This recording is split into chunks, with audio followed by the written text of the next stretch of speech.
Welcome to the Fantasy Champions Fantasy Football Podcast. Here's your host, Morgan Colby and Rick Lemon.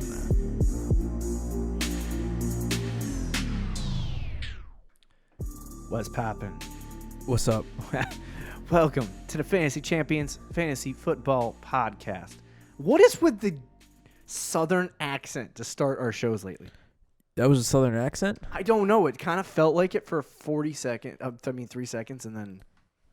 Anyway, it is Tuesday, February 25th. My name is Morgan Colby. I got Rick Lemon right across from me. As always, Hello.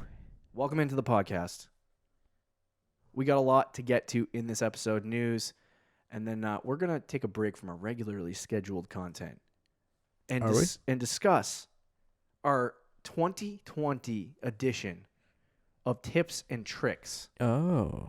So we're going to give you our top 10 tips and tricks for SEO purposes. I'll just keep saying tips and tricks for the Fantasy Football 2020 season. Before we get into the long portion of news that we have. And when he says long, he means like long. Yeah. Before we get into the news, be sure to check out our website, thefantasychampions.com.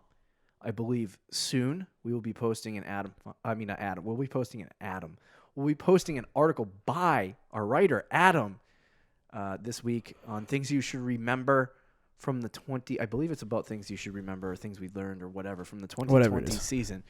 And then we're going to be, he'll be breaking down some combine stuff next week, and we'll be moving into some dynasty / NFL draft related coverage from him for a little while. But anyway, go to thefantasychampions.com. Follow us on Twitter at the FFChamps, on Instagram at thefantasychampions.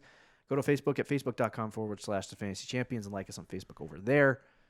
Subscribe wherever you listen. Click the bell on YouTube for notifications. Leave a review and share this podcast with your friends. Let's move in to the portion of the podcast that Rick hates. Well, okay. It's just because we always go through news, right? We always have news every Tuesday. Okay.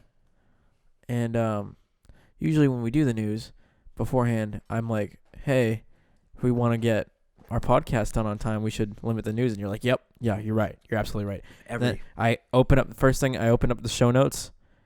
First thing I see is just piles of news. Every week. Every single week. That's me cutting it down. This is you cutting it down? Yes. Well, let's get it started and let's see if it's really cut down. Okay, so the Redskins exercised literally sounds. Never mind. The Redskins exercised Adrian Peterson's 2020 option, GG, to Darius Geis.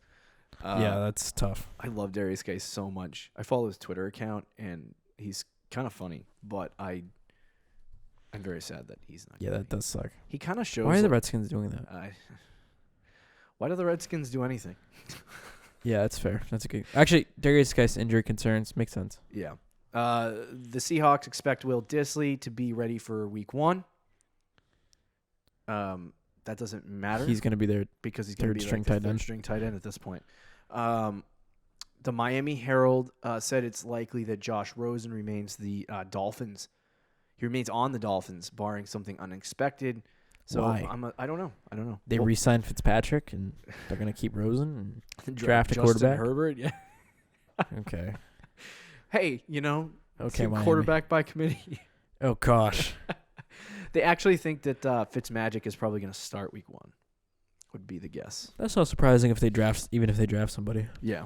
NFL Network said it is currently a long shot for Vikings to part way with Stefon Diggs. Did you hear that saga? Yes, and I feel like it changes. Did you all mention the time. that saga last week on the podcast? I don't think so. Did you?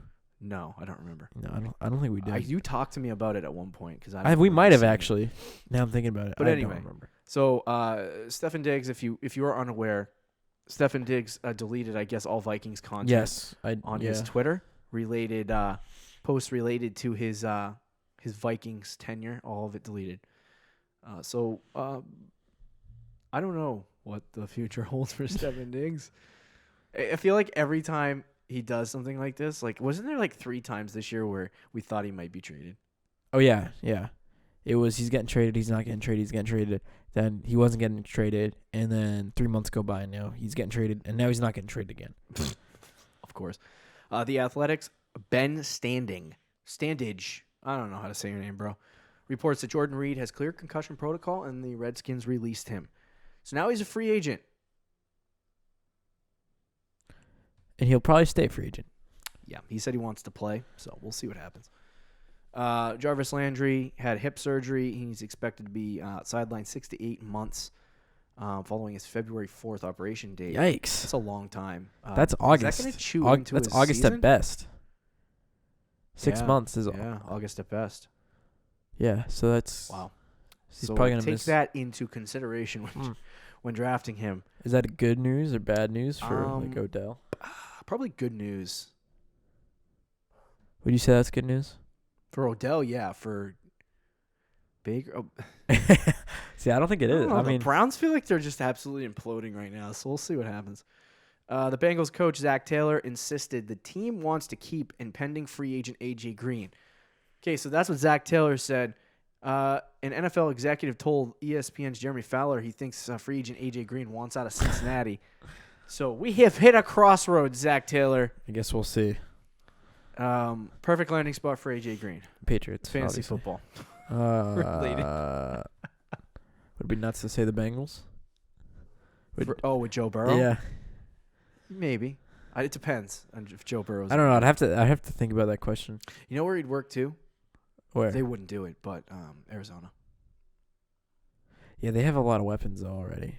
Like if Fitzgerald wasn't there, I'd say AJ Green would work. If Fitzgerald perfectly. wasn't there, right? Yeah. Anyway, Oakland. Oakland is because they want to draft. They want to draft CeeDee Lamb or Yeah. Jerry Jeudy. The NFL owners voted to. This is a long saga. I won't go over all of it. I do want to talk a little bit about some of the rule changes because that really does affect fantasy football quite significantly. The NFL owners voted to approve the principal elements, unquote, of a new collective bargaining agreement on Thursday. So if you don't know what a CBA is, it's basically an agreement between the players and the owners to play football. Yeah. So That's what the cause of lockouts is. Right. And so there has been a lot of expectation that there's going to be an NFL lockout going into 2022, I believe. I think. I'm not sure if it's this year or next year when it ends, but regardless, that there might be an NFL lockout and that they wouldn't play a season of the NFL, which would kill fantasy football for a whole season. Yes. Which would be devastating for me in my life. And then obviously suck for a lot of people who make millions of dollars off the NFL. Yeah. But anyway, It'd be full XFL time. so I was very lit when I heard the NFL owners were like, "Oh yeah, we'll pass this. We like the system. We like the way we came to it." So what they agreed to, the principal elements, are a 17-game regular season, the removal of a preseason game. So I'm assuming they would play the first Sunday in March. First Sunday in September instead of the second Sunday in September. Yeah. And then, did they play the second Sunday in September first? I don't remember. I think it is the second Sunday in Anyway. September. So they would probably play the first week of September all the way to the last week, 17 games, and then each team would get a bye week. So there'll be an 18-week regular season with each team playing 17 games. There was an expansion of the playoff system to one extra team per conference. The top team, Which was interesting. the top team from each conference would get a bye week, and then no one else would get a bye. Do you like was that? the system? No. I say if it ain't broke, don't fix it, but I really don't. I don't think that would I be don't bad mind either. adding another team. I don't think that would be bad either, but I don't think it's a bad. I don't mind. I don't adding think there's another anything team. wrong with the playoff system they have right now. People are concerned that because right now it's very hard for an NFL team to make the playoffs. That is true. Um, And it would make more sense if 7 teams made it. yeah, Or like basketball and hockey have 8 teams. 16 teams. NFL only has 12. Right. So to make it 14 would make more sense. yeah, I think it would suck if they made it 15 or 16, which would That's be too absurd. much. You would It's too have much. to. You can't even because none of these teams. The NFL is like the only league that does first round bye weeks. Well, if you count like baseball wild card weekend, but that's not really true. that's not a technical bye. Yeah, that's true. That's more of a play-in. But anyway, so every team would be expected to play. It would be a lot more football to watch. I think that's the intention. Right. The game day rosters would expand from, I believe, 45 players to 48 players, and then the total number of players you can have on your roster would increase from 53 to 55. You would also be able to keep 3 players on your team, place them on IR, and then after 8 weeks, pull them off. So you'd get an extra injured reserve spot and the ability to pull them off IR. And there's one other thing, I can't remember what it was. But that's what the NFL owners agreed to. Right now, according to reports, if the NFLPA voted, it would be 6-5 to vote it down. So they're close. But they got to get one guy to agree. So they were going to vote on Saturday, and then they said, nah, let's wait. And they're probably going to vote Wednesday. So if you're listening to this on Wednesday, expect reports about whether that's going to happen or not. But we'll have to see what happens. Do you have any other thoughts on the collective bargaining situation? I just want it done. Yeah, me too. I want to know I'm going to have football for 10 years with uninterrupted. Right. The Athletics' John Glennon does not expect the Titans to exercise Corey Davis's 5th-year option. There you go, buddy. Freedom. Woo. And it feels good. And is this good news for A.J. Brown? Ooh, I don't know. I don't think people were trying to cover Corey Davis, to be honest with you. Yeah, it could be good news I think for AJ Brown. early in the season. It's not like Corey Davis is taking away many targets, though, either. No, that's very true. I think it's slightly good news for A.J. Brown. But Corey Davis going, where do you want him? Where do you want him to go? Well, I want him to go to the Patriots because you're obsessed. You know who I think could use a receiver, and this goes back to the A.J. Green thing as well, is the Jets. Yeah, not a bad place. I think Buffalo, too. Buffalo, yeah. Which is all AFC East teams. Yep, pretty much. The Athletics' Connor Hughes reports Alshon Jeffrey would be welcome to a change of scenery, and that he would be okay with a potential trade. There has been a lot of and so I follow a Eagles fan and a Cowboys fan on Twitter, and yes, they argue incessantly back and forth. I kind of hate that rivalry so much now. Anyway, the Eagles people have said, and we've heard this, we've mentioned it, I think, on this program, that Alshon Jeffrey doesn't like Carson Wentz. Yeah. And that's why he either misses all the time that he does or completely sucks when they're playing. So is Alshon Jeffrey I don't think he's that good anymore, to be honest. No, I don't disagree with you. So if I was the Eagles, I wouldn't mind trading. Do you think they need receiver help too? Do you think there is problems between him and there could be. I mean, it would make sense. They also might lose Aguilar. Not that that matters. Unlike Aguilar. He blew chunks. Dude, that GIF gets me every time. He's like, he was just tossing babies down to me, and I was catching them. Unlike Aguilar. Stop. ESPN reports the Bucs have considered a 2-year contract extension for Jameis Winston. They were also asked if they would put the franchise tag on him. And I believe I almost sent Ken Wisenhunt. Why would I say that name? Bruce Arians. I haven't heard that name. Yeah, dude. That was like Bruce Arians was the coach. Oh, no.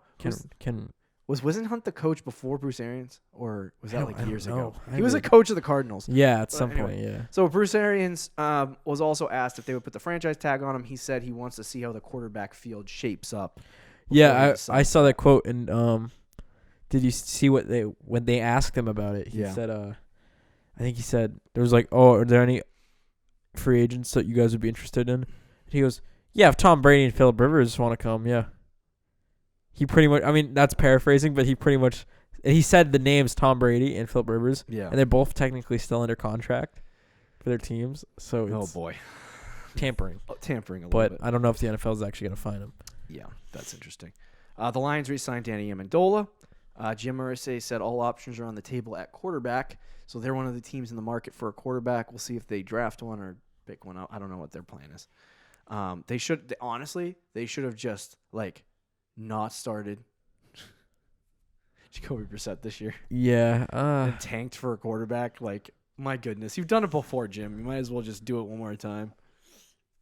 They got shafted. They have too many good players How on that long team, though, before to tank. Andrew Luck just goes, guys, I'm coming back? That's what they're hoping. It'll be in the middle of like preseason game 3 this year. Yeah, when they already have a When new we're quarterback. all drafting again, and then somebody will take Andrew Luck absurdly early. Second round. They're like, guys, Andrew Luck, he's coming back. First round pick. First overall. I got it, guys. Don't worry. Anyway, so they're open on the market for a quarterback. Cameron Wolf expects Mike Gesicki to be using slot 3 wide receiver sets. I like it. Oh, man, you got excited for that. I like it. Wow, the Dolphins. But that is a ESPN reporter, not a Dolphins coach. So we'll have to see what happens. Stephen Jones, the VP of the Cowboys, said they haven't met or negotiated with Dak Prescott since September. It's starting to get closer to free agency. They're going to tag him. Yeah. And then he's not going to play, and he's not going anywhere.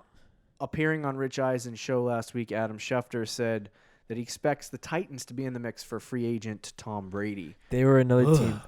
Mike Vrabel. Free agent Tom Brady. Ugh. They were asking Vrabel about the team's upcoming free agents, and they asked him about Derrick Henry, and he was like, "Oh, he's such a leader in the locker room, a leader in the community. He was such a good player for us this year. Yeah, we're gonna be negotiating hard and stuff like that." It was all good stuff. Yeah. Then they asked him about Tannehill, and he said something along the lines of like, "Oh yeah, we're gonna be looking for all the guys under contract. We're gonna be trying to negotiate with them." And like that was it. He didn't say anything good about Tannehill or like anything positive. Poor Tannehill, dude. He had such a great year for you. You clown. He was like, yeah, he did a good job. He came in a tough situation. We'll be talking to all of our upcoming free agents. Yeah, so Something you like that. chose the wrong quarterback early in the season. Yeah. You clown. But then when they brought up Mike Derrick Vrabel? Henry, yeah, it was What a Vrabel. clown. And they brought up Derrick Henry. He was like, oh, fantastic player. We need to re-sign him immediately. Classic case of overpaying a guy for not. Anyway. you were going to get in dangerous Tennessee territory. I don't. Okay, this is nothing against the state of Tennessee. I am not a huge fan of Tennessee in general. So It sounds personal. It sounds really, like you are against. I am very against the state of Nashville, Tennessee, or the town, city, whatever you want to call it. No, Tennessee is just. It seems like a very annoying place. So Listen, Tennessee. I've also seen their stadium, and it's like the only thing in their city in Nashville. Listen. Literally the only. Don't listen to him, okay? Like, I think you're cool. That's all that matters. Cool. It's exactly what you would think. Walking down the street and only hearing country music 90% of the time. Yeah, that I'm not my thing. Anyway, Ian Rappaport reports, this is interesting. This is some real news that we haven't had in a long while about some kind of quarterback making some kind of moves. Okay. Ian Rappaport reports that the Panthers are moving forward with Cam Newton as their starting quarterback. Oh, really? And Panthers head coach Matt Rule said he was unbelievably excited to work with Cam Newton. So there you go. That's actually surprising. Cam Newton's not going anywhere. All this time we've heard that Cam Newton is getting traded and all this stuff. I think that was all. That was their plan. Perpetuated by Mr. Ron Rivera. That's true, but I do think their plan was to trade Cam Newton, right? Because they thought they had something in Kyle Allen and or Will Grier, and they clearly did not. Right. So they're like, maybe let's relax a little. Yeah, let's go back to this guy. LSU quarterback Joe Burrow said he wants to play for whoever drafts him. There was news this week that you mentioned it probably, I think, on the last show, that Joe Burrow had said that he wouldn't play for the Bengals. It wasn't that he said it. That somebody else said it. Yeah. That he wouldn't play for the Bengals. He shouldn't play for the Bengals. So anyway, he's going to play for whoever drafts him.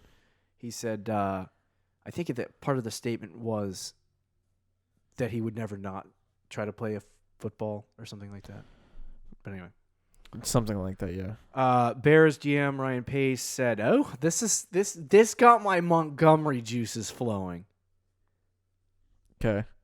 And I don't want them flowing. I want them to stay very far away from flowing.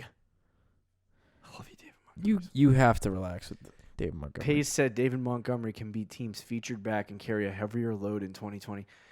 Ugh. Boy, do I like that sound.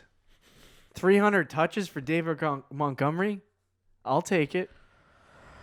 I'll take it. He actually, honestly, I think he might be a good value. If people sleep, sleep on him, he actually might be a good value. Well, last year we had no idea what he was going to be, so everyone watched like tape of him in the preseason and got all sweaty.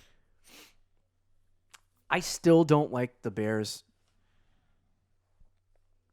run playing. I thought you were just gonna stop. Just stop talking. I still don't like the Bears. Just stop talking. I don't like the Bears and Matt Nagy's play calling for the running game or the passing game. Really anything. But we're gonna have to see.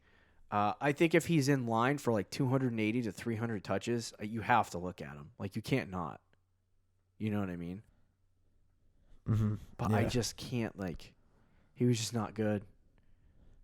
I don't know if it was him or anyone else, but anyway. Tua said he expects to be cleared from his doctors on March 9th. So Tua should be in this thing. Good. Uh, Hopefully that takes away some concerns. Mike Mayock admitted the team is open to replacing Derek Carr.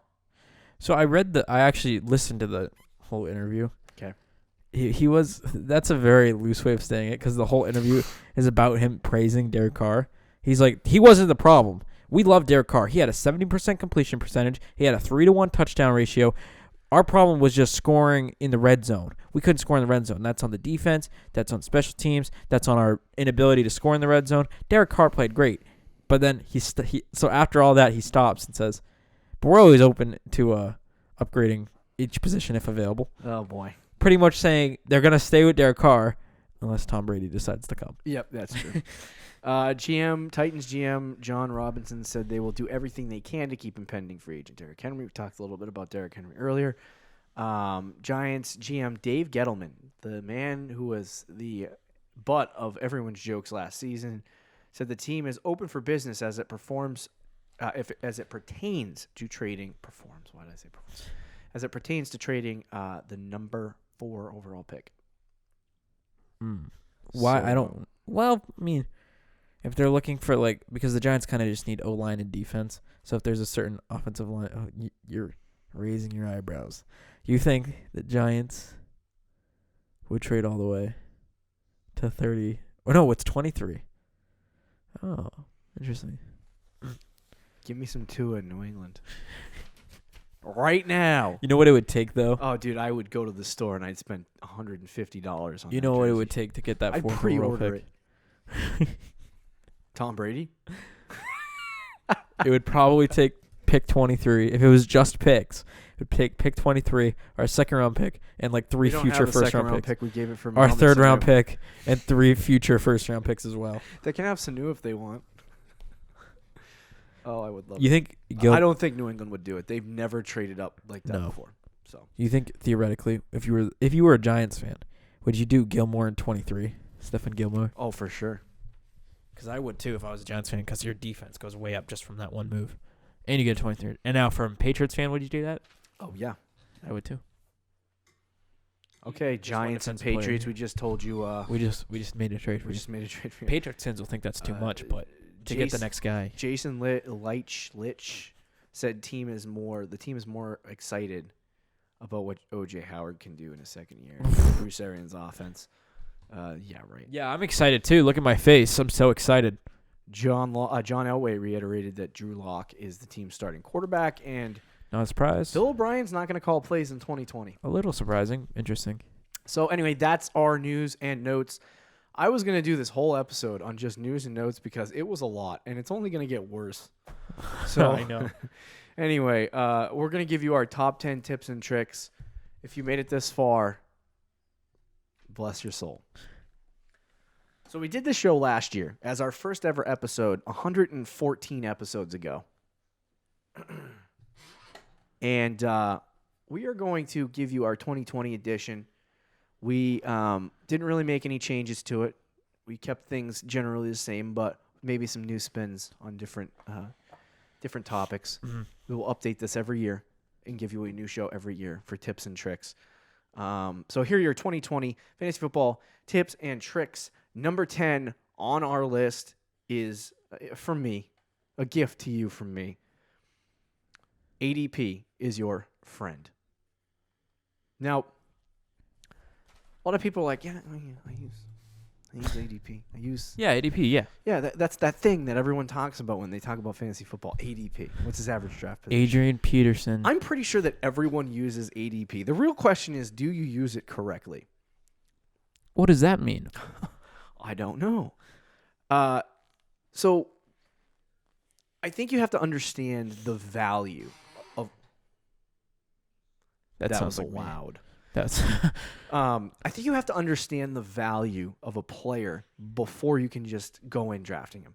right. For example, we had our fantasy draft this year, We did. and Damian Williams projected ADP. What was it, 4th round last year? Something like that? 3rd round, 4th round? It was originally 2nd round, but then it moved back by the time we drafted. I think it was 3rd. Okay. We had somebody draft Damian Williams with 14th. I think overall. it was the 14th. Yeah, 14th overall. Oh yeah, I pick. think it might have been. It might have been like 13. Yeah, something ridiculous. We were all like, "Whoa!" Yeah. There are so many guys on the board. He that passed are up on just- Michael Thomas. Yeah, He yep. passed up on who's the other receiver? Hindsight's 2020, I guess. Not Odell or Juju. There was one other receiver. I don't know. The whole 2nd round was kind of a Yeah. bust for wide receivers, Anyone in the 2nd round, except for Michael Thomas. Yeah. But anyway, so he overdrafted. He liked a guy. I commend him for liking players. Yeah. There were players I liked, even Montgomery. I was thinking about overdrafting him. I didn't reach for him, but It's a good thing you didn't. anyway. So he really. he Okay, keep going. sorry. No, that's okay. He reached for this guy because he liked him. Right. You don't reach. No matter No. how much you like a guy. Draft him at his value. Never, ever, ever draft a player higher than his value. In fact, draft him lower than his value. Chris Godwin in that same draft was a 4th round was a ADPing in the 4th round, and I was like, nah, I'll take this guy here instead. Yeah. I'll take this guy here instead. And And I then ended up with he was there. him in the early 6th round, Yeah. and he was on the board. And so I didn't overdraft him or reach for him like a lot of people probably Right. did in their drafts. I got him for an absurd And I value. I made the mistake too because I really liked Tyler Boyd, and I liked Cooper Kupp. Now Right. Cooper Kupp was projected to go where my pick, Right. and he went the pick right before mine. Mhm. So I could have drafted the best player available at the time, which was Godwin and Galladay. Right. But instead, I went with a guy I liked, which was Tyler Boyd, and it backfired on me. Now, Yep. sometimes it won't backfire on you. Sometimes you really like a player and he ends up being good. But what I would suggest doing instead of reaching around before, Yeah. if you really like the guy, you know he's not going to be on there your next pick. Yeah. You still don't want to draft him there. What you want to do is after the draft, if you still really like the guy, make an offer for him. Yeah. Yeah. That's If fair. you really really like the guy and you think Yeah. he's really going to be good, try to trade for him. Which I did for David Montgomery. Which you Almost made a did, really dumb right. deal. But like I wouldn't reach Yeah. for him unless it's like So- a few picks. But This is what I mean. it's like a by- round. No. This is what I mean by use ADP properly. Don't use it as a guide. Obviously, it's not gospel. It's No, not. no, don't pick your it's- projected pick. It's not going to be like, yeah, right. Don't pick your projected pick. It's not going to be that exact thing every time. Like some guys are going to be like Damian Williams. You're looking at him, and he's in our draft late 3rd round. Well, he ended up getting drafted in the 2nd, so he didn't get drafted as ADP. You didn't expect that, and now you're kind of like thrown for a curveball. Yeah. What do I do? What I do with ADP is I create a master sheet. Maybe we'll put it in a draft kit. Maybe we won't. But I create I would put it in the master sheet, but I can't keep ADP updated regularly. I'm trying to figure out how to Right, do yeah. that back end wise. But anyway, so you take basically updated ADP. You make a giant spreadsheet of all the players based on ADP. And then what I do is I highlight players based on. I don't use the same colors every year because people would understand my system. And it wouldn't be wise to do that. But anyway, Wow. so That's advanced. anyway, so yeah, because you guys are gonna friggin' cheat me out in the league if I do that. So anyway, I highlight players I like. I one color highlight players I'm okay with. Another color highlight players I don't like in one color, and or I just completely delete players out that I don't want at all from that sheet. Now that's a little extreme, but because I think you should be open to drafting everyone, right? Yes. But what I do is I take that ADP and then I say, this is where I'm picking. This is the draft pick that I have. I'm the 7th round. I'm 1st round, 7th pick. So Yeah. now you know in a snake league, you're 7. And then the following round, you're going to be, 17? Is that right? In a 10-team, it should be 17. 18 or 17, something I don't know. like I that. can't remember. But you know what your number is going to be if you know where you're drafting. So then you Correct. take that, you line it up with the ADP, and then you choose four to six players that might be available at that pick and go, these are the guys that I want. Yeah. You rank them. So I'll rank them, and then I'll say, when I get to my pick, if, say Damian Williams is at the top of my list and he gets drafted early, I'm not having that situation where I'm sitting there on draft night and I get sniped out of the player that I want. I'm like, dang it, should have got that guy. You know how to pivot. You know the backup plan. So that's kind of how I use ADP. I follow obviously my rankings and my tiers and all that stuff, my tiered rankings, as well as using this system and putting them together. It kind of makes like this super drafting system. This year I drafted 2 RB1s, 2 wide receiver 1s. I think I drafted a tight end 1. Yeah. And I picked up a quarterback 1 off the waiver wire. And I traded half of those guys, which I'm so pissed at myself for. I could have won a championship with the team I drafted, which isn't something you normally say. But anyway. Yeah, that isn't. Yeah. Go ahead with tip number 9. Number 9, which we made this Very clear last offseason. Yeah, we made this tip last offseason, and In like maybe 40 episodes. right, yeah. But we made it last offseason. The tip is, let me pull it up so I can read it properly. QBs aren't as important as you think. Yeah.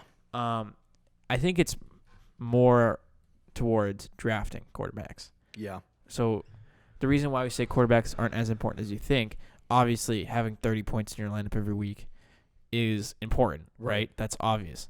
What we're saying by that is you don't need to draft Patrick Mahomes in the 3rd round to get that. Can I preface this by saying if you're in a 6-point touchdown league for quarterbacks, they're absurdly important. But Of course. most leagues are 4-point. Yeah. So we're assuming you're in a 4-point league for quarterbacks. Right. But what we're saying as well is you don't have to do that because we made this last year. Yeah. Everybody, didn't listen. They drafted Mahomes, Deshaun Watson, Aaron Rodgers. He didn't even listen to his own advice. I know.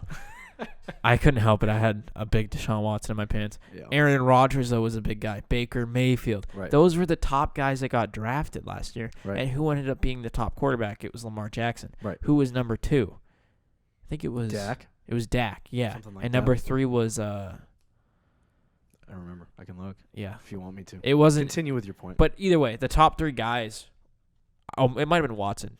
No, I think it was Wilson, Russell Wilson, right? It was Watson 2 and then Prescott 3. Sorry. Okay. And then 4 was Wilson. Watson's such a gross 2 though. No, it was Winston and then Wilson. Wilson. So the top 5, one guy. Yep. In the top 5, Deshaun Watson. Was drafted high. Was drafted high, and even then, you probably weren't satisfied with it. No, you weren't at all. I wasn't. You were like, I'm selling ship. Yeah. I wasn't Like, satisfied whoa, with it. relax, bro. Lamar Jackson was 13th, 14th, 15th round pick. Sometimes undrafted. Jameis Winston was a late round pick. Yep. Russell Wilson was probably the earliest of those guys, but he was still like a 11th round pick.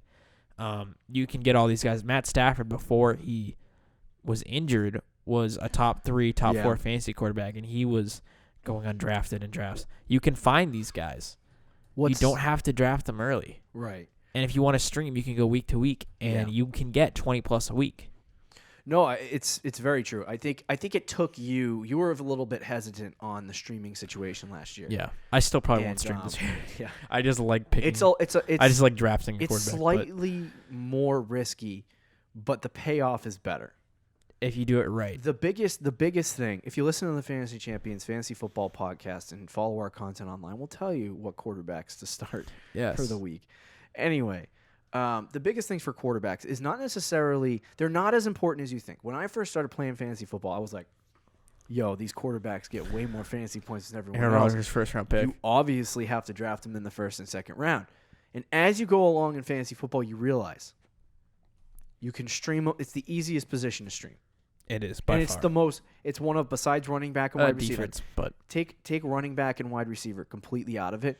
It's one of the most stream. It's the easiest streamed, like it's the easiest to stream, but it's the least streamed, if that makes any sense. So like no one streams quarterbacks. Yeah, that's true. Nobody really does. No one's like, oh, let's go stream quarterbacks. They're like, okay, we'll stream running. We'll stream defenses, kickers, tight ends. Even flex. Tight ends are the hardest one, and everyone's like, I'm just going to stream tight ends. Good luck, buddy. See you later. Yeah, Jason. I don't do this. I'd rather draft a tight end in the first 3 rounds than a quarterback. You know what I mean? Yeah. But anyway. Really? Yeah, because if I have Travis Kelce, you know he's going to be good. Yeah. But anyway, but the biggest thing for quarterbacks is that not that the position's bad, but that the position is so oversaturated with people who can get 20-point games that you don't need it. Yeah. You know what I mean? And I did a little bit of a calculation in our league. I did realize halfway through the season, I scouted our whole league based on 4-point touchdowns, and then I realized, oh crap, we're a 5-point touchdown league for quarterbacks. So it made that position more valuable. But I did some of the analytics and the metrics, and I found out that you only won about 45% of the time. I did it in another league that was a 4-point touchdown. You only win about 40% of the time if your quarterback outscores the other opponent. So streaming quarterbacks is definitely a way to go. You're not wasting a high-end draft pick on Patrick Mahomes or Lamar Jackson. You have to use your high-end draft picks on the running backs and the receivers because you're not going to find all those guys. We talk about building the core of your team first, right, and then going after quarterbacks. All the top 15 running backs this year, not all of them, but most of them were generally top first few rounds. With that being said, Rick's going to draft Patrick Mahomes in the round. It. But yeah, so just devalue whatever you value the quarterback position at, devalue it by 10%. Yeah. But yeah, we're going to talk about it all offseason as we prepare for 2020 and drafts and stuff like that. That there are going to be guys. Go on our website. Go on the Fantasy Footballers website. Go on to fantasypros.com. There are so many writers. They're going to give you booms, and booms and bust quarterbacks and breakout quarterbacks in the year, and usually they're all going to line up. Yeah. Winston was a breakout player. On Fantasy Pros, on Fantasy Footballers. We told you to draft him. Yep.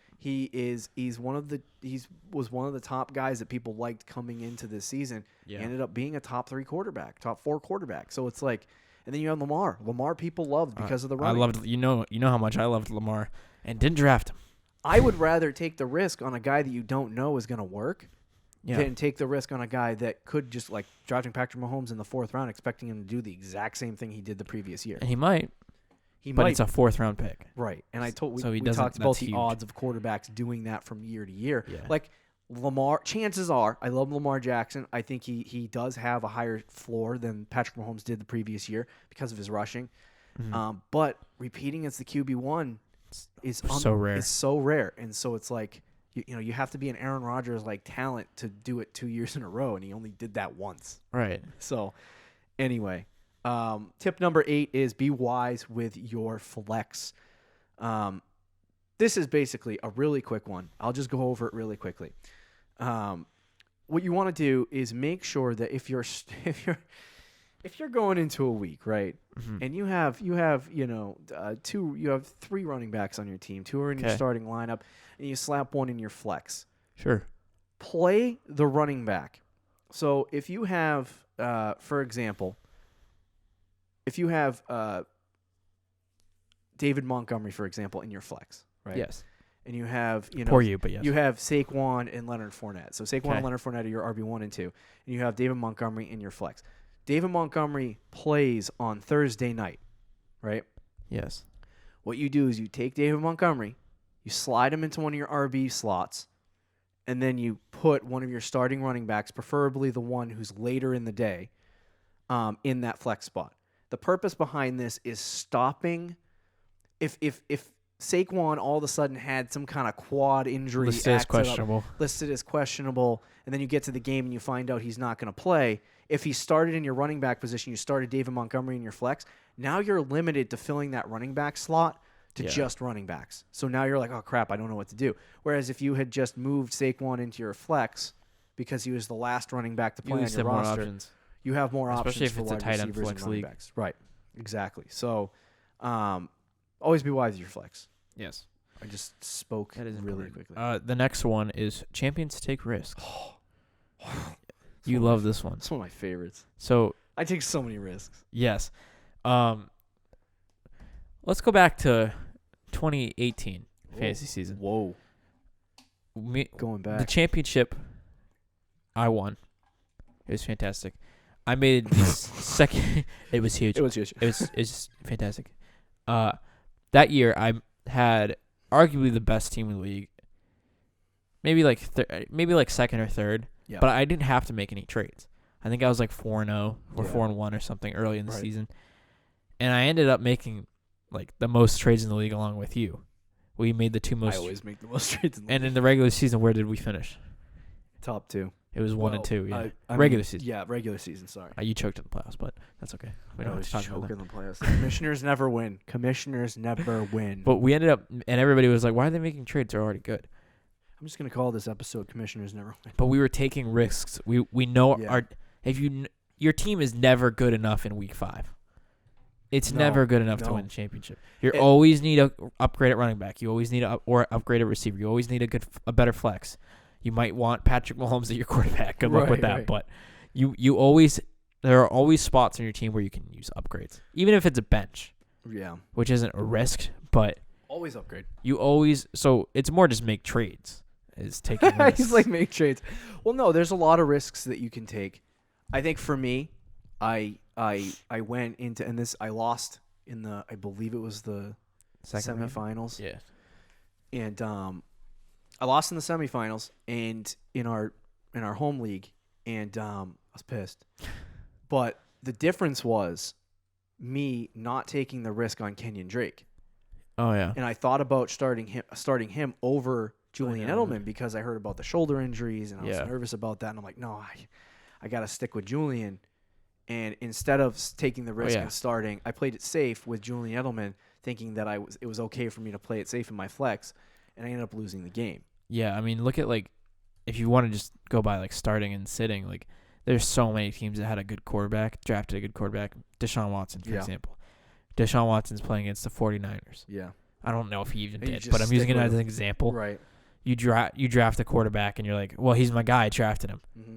Go pick up somebody on the waiver wire like Jameis Winston or Matt Stafford, and they will get you Right. more points than Watson this week. Take the risk and do it.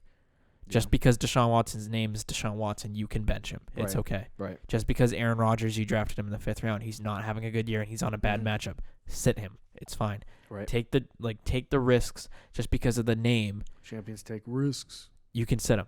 So Sure. what you said with the Edelman thing, if you just sat Julian Edelman, I think as a cliff note too, I think you got to. We talk more about when we say risks, calculated risks. right? Not There's just not, there's not I'm plain but stupid. I'm gonna risks. trade my whole starting team for his whole starting team Yeah. because he scored one more fantasy point than me this season. Right. Exactly. It's so stupid. But there were some uncalculated risks that I took early in the season. Yeah, that was Because this is actually You know this is actually, you know what, this is a side tip. A side tip. Move it to the side left. tip. Don't overreact after week 1. I guess you could say that in. Oh yeah, one of I think them we've had a that. little We've bit talked about later. that before. Maybe we talk about it a little. Oh yeah, we do. Oh, Tip well. number 5. We'll talk about that in a little bit. But anyway, so for me, I think definitely taking calculated risks. Yeah, is, I mean, is making the wise, going into trade. Like for example, I wanted to bring this up is my many incessant trade offers of Stefon Diggs and Mark Ingram for David Montgomery because I was obsessed with Montgomery Yeah. early in the season. Now hindsight's 2020. That would have been a horrible trade for me. right. That was a risk that I shouldn't have taken. You know, There what was I mean? so many risks that I should have taken this year that I didn't. Mhm. For example, you offered me Chris Godwin early in the season I for did. David Montgomery, I was trying to sell him so hard too. and I was like, no. And I thought about He it, said and I was no. like, I yeah. was so obsessed with Montgomery, dude. I thought I'm about it too, slowing and I my was roll. like, I should probably that's not a bad deal. I'm gonna be so obsessed with DeAndre Swift. It's gonna be unbelievable. Yeah. Oh gosh. Good luck. Yeah. If he gets drafted by the Chiefs, he's my Oh, first. good round pick. luck. He's my first round pick. It's over. Someone else is gonna draft him, and you're gonna give up Yeah. your whole roster for him. Anyway, tip number 6 is hitting the 2s and 3s in trades. Now, some people are like, "What the freak does that mean? What does that mean, dude?" And I'm like, I don't know. I don't know what that means. Well, I just you- put that tip in there because I was feeling it. I was playing basketball, and I was just trying to hit 2s and 3s. Yeah, dude, hitting the 2s and 3s. What does it actually So- mean though? Usually you want the studs, right? You win fantasy championships by having a lot of studs on your team. Some big players, Yeah. big names. Saquon Usually- Barkley, Ezekiel Elliott. Teams that won Right. this year had Michael Thomas. Right. Yeah. They had Lamar Jackson, So there are Christian McCaffrey. There are people who are slightly less. You're listening to a fantasy football podcast in freaking February. Yes. So if you're listening to a fantasy football podcast in February, that means you're highly prepared for fantasy football when the season comes ready. along. You're ready to go. There are teams who just come in and they think that trading 2 players for 1 is a good idea. So, or trading 1 player for 2 players is a good idea. Well, I have Christian McCaffrey, so I think McCaffrey It's highly tempting for to do David that Johnson. So what you do is you offer other people trades with where you're sending out 2 or 3 guys, and you're getting a stud in return. Because if you do it like that, people are going to look at it and go, "Oh, well, the point totals match up." So if the point totals match up, then that totally means Now, I'm going to win if this you're playing deal. with like, Some people are just like that, though. yeah, I know some people are, but if you're playing in a league with like really advanced players, they might not do it. Sometimes sometimes doing a 2-for-1 trade is not a bad idea. No, it's so. Like, I traded Dalvin Cook for Leonard Fournette and DeAndre Hopkins, and you fleece them. Right. So it's like it's one of those situations. Obviously, circumstances change the whole thing, but a lot of times when you're offering deals, start with that. And if somebody makes you an absurd offer where they're giving you 2 players for 1 player, and you're like, "Well, okay." Right. Like when I offered that deal to the owner of David Montgomery, that's a deal that you should have done. Mark Ingram and Stefon Diggs, that's a smart deal to do. You get 2 top 3 round draft picks for a guy that obviously hindsight 2020 on looking at him as a it was like 2 fourths for a third. So, but anyway, when I say hitting the 2s and 3s in trades, make sure you go out and you offer your 2 players or your 3 players for a stud on somebody else's team. Yeah. Negotiate and try to make them believe that that's a good deal for their team. Make sure he's a stud too. Right. Don't do it for David Montgomery. Oh, yeah, right. Don't do it for David Montgomery, but make sure he's a stud. But if you do that, you'll have success in fantasy football. That's the start of a negotiation. You know what I mean? Yeah. A lot of the stars win in fantasy football. I mean, that's what it was this year at least. They really do. Any team that had one of the star players, that's what I was lacking all year. I had a good roster, but I just never had. Mad. Same with you. That's what we both lacked. I tried. Neither one of us had like a top. The team that had his team name is Do It for Jules. Do It for Julian Edelman. He loves Julian Edelman. Loves him. And I was trying so hard to sell Julian. Surprised you didn't. For Michael Thomas. For Michael. I did. So I tried. He almost did it. What was it, like Edelman and? It was Edelman, David Johnson, and then I believe I was giving away one of a bigger running back. Yeah, there was some other good player in that deal. Yeah, and it made it like kind of even out a little bit, but he was just like kind of hesitant on it, like just take the deal. And didn't actually happen. No. Tip 5. So, tip number 5 is reactions don't win chips, which is what you were alluding to earlier in the show. Yeah. What we mean by that is after week 1 when you lose by 2 fantasy points. Right. Or actually, we can use an example from our league this past year. Week 1, there was a tie. Oh, yeah. I think it was a very high-scoring game. Both teams did well. I think it was like 150-something to 150-something. There was a tie, and then there ended up being a points change, and it was like by 0.2, so the team ended up winning instead of the tie. That team went 0-1 because of it, even though they scored like 150 points, had a great week, but they went 0-1. Yeah.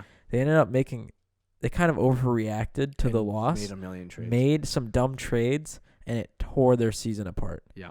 Don't overreact over week 1. I got Dalvin Cook. Yeah, you got Dalvin Cook that situation. from that. There's so many players that have a bad week in week 1. Heck, or first 2 weeks. Now, James Conner got hurt, so this is kind of a bad example. But Conner, first 3 weeks, I'm pretty sure he had under 10 points. Or first 2 weeks. I ended up trading him. I knew he would be better because of his schedule. But some people don't. I mean, most people don't even look at the schedule. They'll just see, oh, he scored under 10 first few weeks. First 2 weeks, I don't want him. He's a bust. Right. I ended up trading him. Next 3 weeks, he scored 20-plus each week. Of course. Because he played Miami. And I knew it was going to happen. But I was getting Devontae Adams at the time, so I didn't care. But he was going up against Miami. He was going up against the Bengals. And he was going up against, I think, the Browns. Yeah. So 3 easy and they were all at home. So it was 3 easy matchups in a row. He dominated all 3 weeks. Ridiculous. And I was looking like an idiot for trading James Conner. Now he got hurt right after that. And I think missed the rest of the season, which is why he's a bad example. But there are players all the time that start off slow or have a bad week. Mm-hmm. People give up on them. Boom. They go off. Yeah, I think for me, more specifically, what I saw this year, and this is in our 10 Things We Learned from 2019. Yep. We did that episode like a month ago or so. But week 1, man, that was a big week for overreaction because it always is. You It's week spend 1. a whole offseason getting ready, and then you draft your team, and 3 weeks before the season starts, and you're excited. You want to see your team get together and play, and then all of a sudden, boom, the team sucks. Aaron Jones had like less than 1 fantasy Oh, that point was a week big 1. one, yeah. He was Somebody in our league overreacted to that. He ended up being the number 3 running back in all fantasy football or something like I that. thought so too, but he was up against the Bears, Right. so it was and then David Montgomery crapped himself and he had like 7 touches and everyone freaked out. And so it's like, which was more rightful, but which is more rightful. But I think that was just true. off the one game, the Like, Thursday night opening night. If you catch yourself reacting, you're gonna lose. Yes, It's instant. It's not. Well, that's why it's important to catch yourself. You can't accidentally win a championship when it's you're more or reacting. less if you don't catch yourself reacting. The guy in our league that won the championship, we would have never expected No, to win it. And No, and ever. it's usually because he does this reactions thing. he didn't do it this year. Every year he reacts.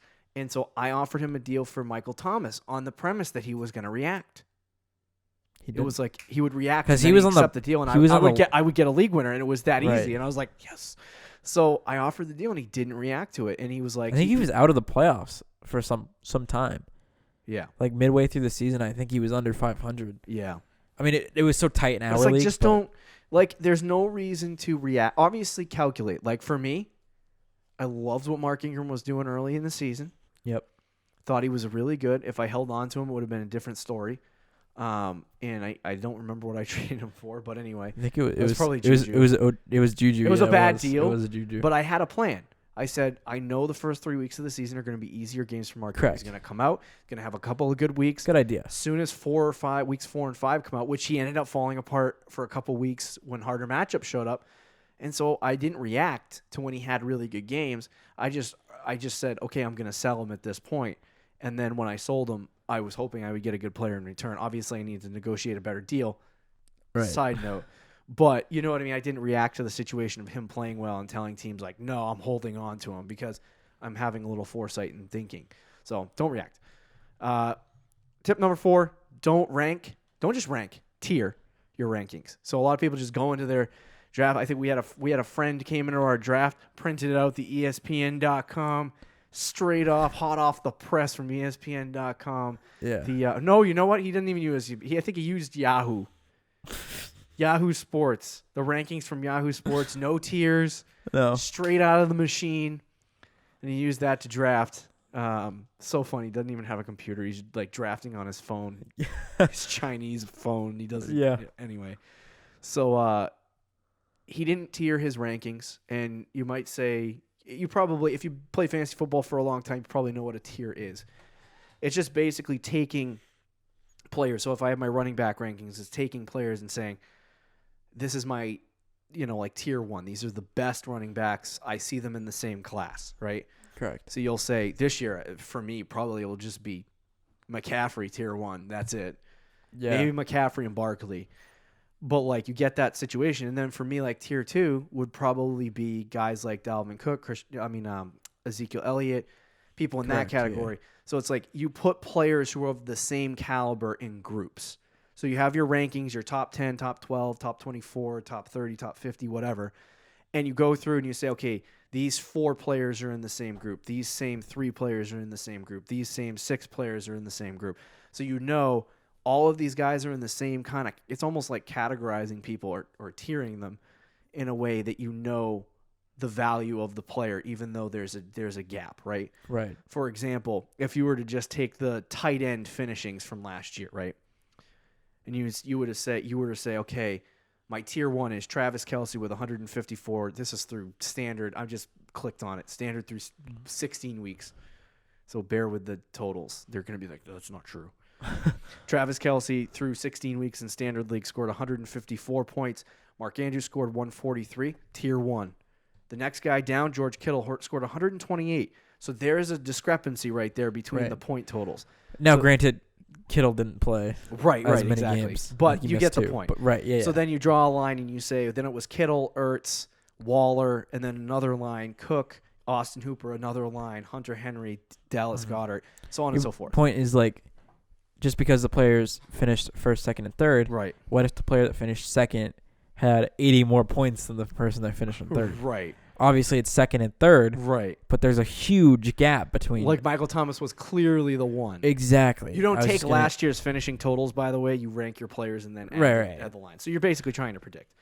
But the goal is when you're drafting, you take these tiers, and as you're drafting, you cross out names, and then what you'll see is as you're going along, you might get through all the running backs. It's round 3. You need a wide receiver, and you're staying ahead of the trend, right?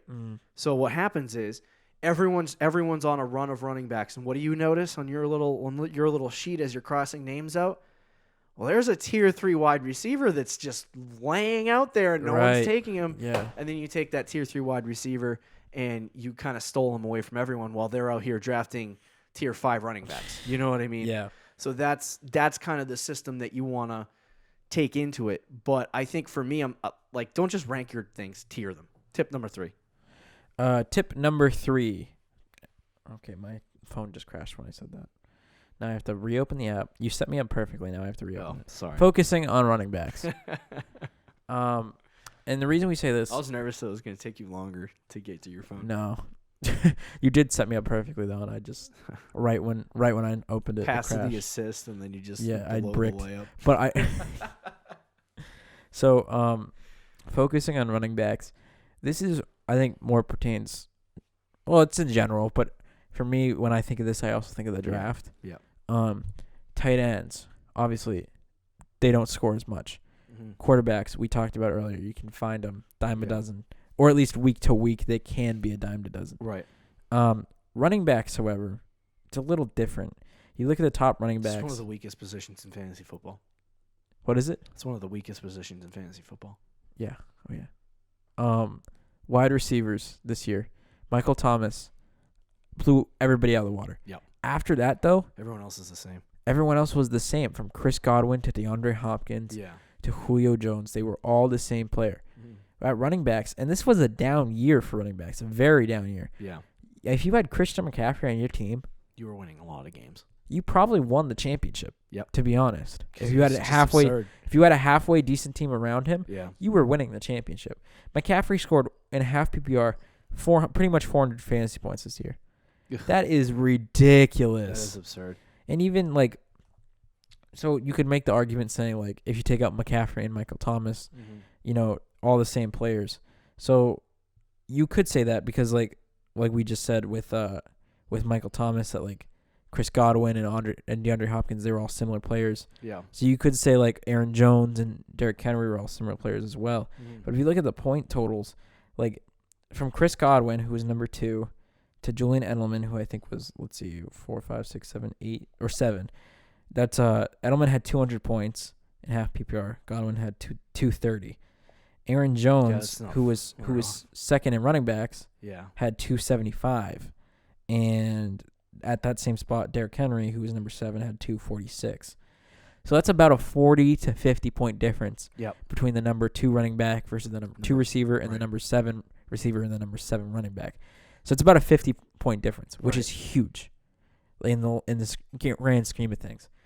Running backs are the most important position in fantasy football. In PPR leagues. Oh, wow. Well, PPR leagues is a little bit different. It's a little different, but we're basing everything off half PPR. Right, yes. This is half PPR and even standard as well. Yeah. In PPR, it is a little different. But even then, I think running backs are still probably more valuable in PPR than wide receivers. Because they're utilizing the passing game a lot more than they were. Exactly. So guys like McCaffrey and Dalvin Cook. I won. For me, obviously, I agree with the tip because, I helped you write it. But anyway.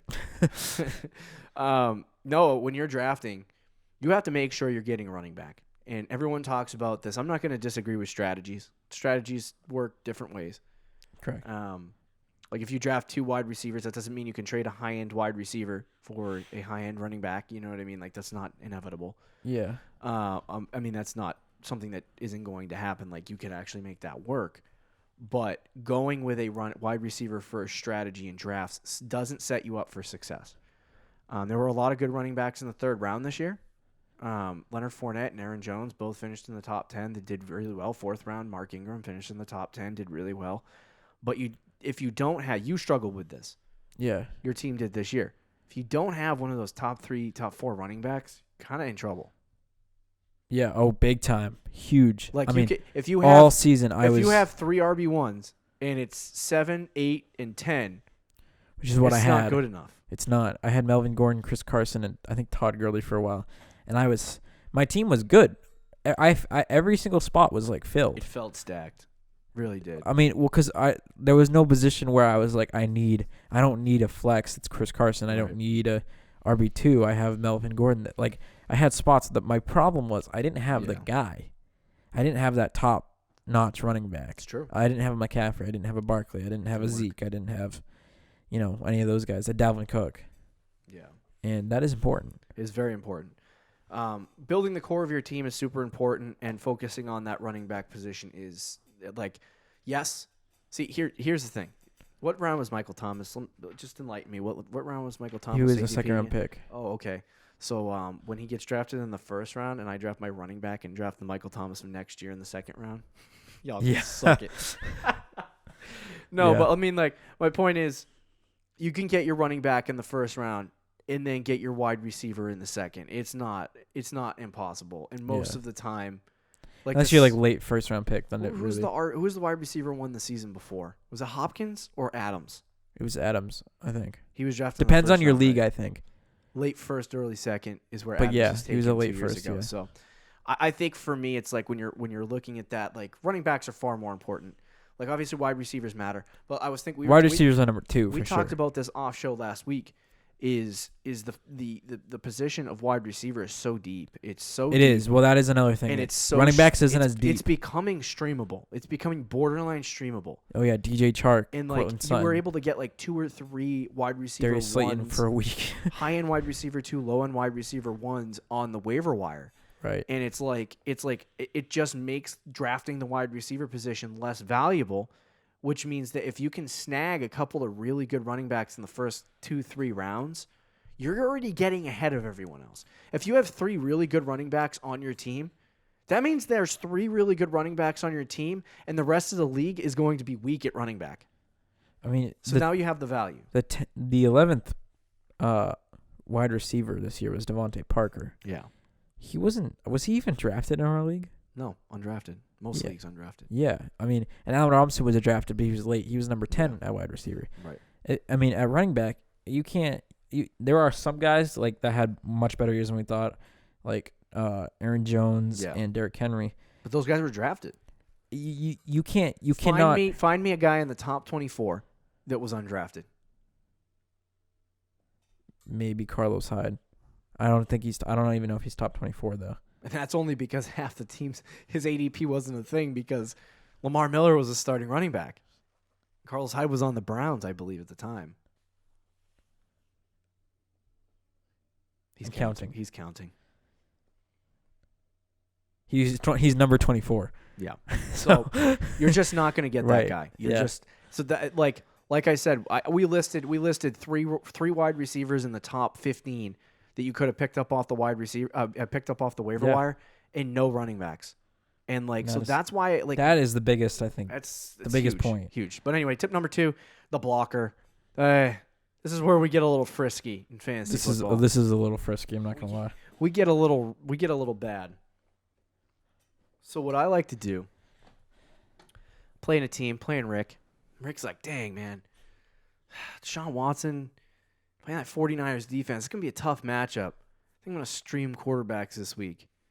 And I look at my phone, I'm like, dang, he is Deshaun Watson against 49ers D. It's going to be a tough matchup this week. And so he goes, you know what? I'm going to go out and I'm going to try to stream Ryan Tannehill. Yeah, Tannehill's available. That's a good. I'll grab him. Got a good matchup this week. Okay. He's playing Miami. It could be a really good one. Right? Yeah. Could be. So then I'm like, oh, I have a couple roster spots open. I could probably just slap Ryan Tannehill on my bench and block Rick from getting him. Now, there is no point of doing this unless You have roster spots. You have roster spots. Usually you're I do it facing late him, in the season. or Because the guys I have. right, like I mean, in the beginning of the season, there's no point. Either you're facing him, there's implications for him winning that affect you.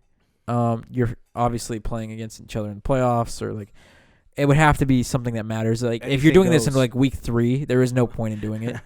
Yeah, that's very true. Right, but yeah, it is.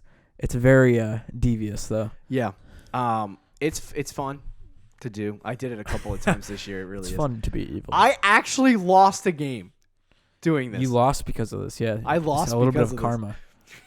So I'm so mad at myself. The Jimmy Garoppolo, So I picked up Jimmy G. Okay, because he had great matchup. because it was against It was in my playoff game. Atlanta, right? Picked him up to block because the other team, I can't remember. It was Matt Ryan against San Fran. They were playing against each other. He was like, no, I don't want to have anything to do with Matt Ryan. And I knew he didn't want to have anything to do with Matt Ryan that week. So I was like, okay, I'm going to go out and pick up. You know he's trying to get Jimmy Jimmy G, right? And I'm like, the only other quarterback that's going to be available is Baker. It's the only guy. Yeah. And Baker's just, he's not good. He's going to blow chunks in this game, and I'm going to win this game, and I'm going to go on. Quarterbacks win games in our league because we have 5-point touchdowns. So I'm like, it's big. Right. And I think I had Tannehill who scored 25 points in his week. I did really well. And I was like, yeah, here we go. So I got Jimmy G. Put all of my waiver budget. I'm like, I don't need it. What do I need it for? Like next week's the championship. What am I got to lose? So I used all my waiver budget, rest of it. He had $39 in waiver budget. I had 40. So there you go. That's so devious. He only put $20 on him, so I really didn't need to put all 40 down, but I did. Blocked him from getting Jimmy G. Jimmy G scored 11 points, and Baker scored 21, and I lost. Yep. Because did Baker even get 21? I don't know. I think he got like 18 or 19. It was more than Garoppolo though. All I know is I had a chance to win that game. I was like watching it the entire time. Paced around my living room for like 2 hours watching the stupid Browns play the stupid Arizona Cardinals. Like I was so mad. I paced around my living room watching the Browns play the Arizona Cardinals. I got close to the end of the game. It was the last drive for Baker Mayfield. And I was like, if he doesn't score on this drive, you got a good chance. I have a chance to win this game because there were still games more. He has Jack Doyle on Monday Night Football. Right. I'd be Who up blew by chunks. He scored like 1 point. I'd be up by 12 points. I have a real shot at going to the championship. Here we go. So then he gets the ball, and what does Baker do? Trash time touchdown to Odell, and I lose. So mad. So mad. I was getting hope, and it was like a. Have you ever played? You ever been in you probably have fantasy football matchup where you have all of your hope, like given to you and then taken away, and then given to you and taken away, and given to you and taken away. Yes. It was watching Baker Mayfield run down the field. My favorite quarterbacks in the NFL, ripping my soul out. Never again. I should have just let him have Jimmy Garoppolo. I was so scared Jimmy G was going to go out. He scored 32 points against Arizona in the game before. Anyway. Well, final number one, handcuff. We can do this briefly. Yep. It's important. What is handcuffing? It's if you draft somebody like Dalvin Cook, who is a very good running back, but he gets injured a lot. Yeah. You get Alexander Madison. If you draft Zeke, you draft Tony Pollard. Mm-hmm. You want to have, like, this year was huge for people that drafted Melvin Gordon early. Like, they had their drafts early. They drafted Melvin Gordon, and they didn't draft Austin Eckler, and they regretted it big time. I drafted Melvin Gordon, and I was trying to draft Austin Eckler. It didn't work. But somebody in our league drafted him like 3 rounds too early. Like, he drafted him in like the 4th round or 5th round, I think. He was a 5th round pick. It ended up working for him for the first few weeks, but it backfired on him later in the season. Right. But that is, like, if I had Eckler while Melvin Gordon was out, my team would probably have been a lot better. Or I would have won more games, especially early on in the season, which would have helped my record long term. Yeah. So handcuffing is very important, especially when it gets towards playoff time and you have roster spots available. But even if you have like Dalvin Cook, certain players that have a good backup anyway, like the Vikings or the Cowboys, you might want to just do that at the draft. You might want to draft their handcuff if you draft Zeke or Dalvin Cook. Agreed. There it is. Top 10 tips. A little longer of an episode, but I think it's worth it. I'd say so. That'll do it for this episode of the Fantasy Champions Fantasy Football Podcast. Combines this week. We will not be combine previewing anything. We're not going there. I already bought my tickets. Unfortunately.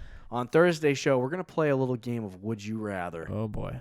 And talk about some players. And then going into the following week, I believe we talk about some regression candidates for 2020. Some guys that might regress a little bit. We're going to talk about each position.